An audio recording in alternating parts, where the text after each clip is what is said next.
સત્યની સાથે જનતાનો અવાજ।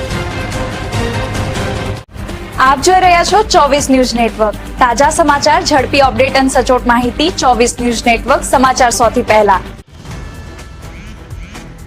તાપીમાં ભૂસ્તર વિભાગની રેતી માફિયાઓ પર લાખ 75 લાખથી વધુનો મુદ્દામાલ જપ્ત। તાપી જિલ્લામાં ગેરકાયદેસર રેતી ખનન સામે ભૂસ્તર વિભાગે મોટી કાર્યવાહી હાથ ધરી છે।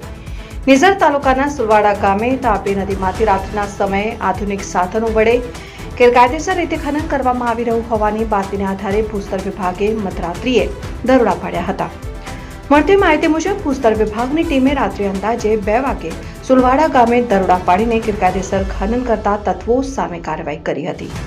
આ કાર્યવાહી દરમિયાન 3 ડમ્પર સહિત અંદાજે 75 લાખ રૂપિયાથી વધુનો મુદ્દામાલ જપ્ત કરવામાં આવ્યો છે।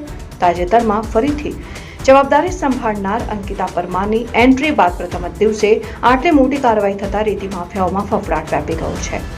ભૂસ્તર વિભાગની આ લાલાક બાદ જિલ્લામાં ગેરકાયદેસર રેતી ખનન કરતા તત્વોમાં ચિંતા જોવા મળી રહી છે। ભૂસ્તર વિભાગ દ્વારા જપ્ત કરાયેલા વાહનો અને મુદ્દામાલ અંગે કાયદેસરની કાર્યવાહી હાથ ધરવામાં આવી છે।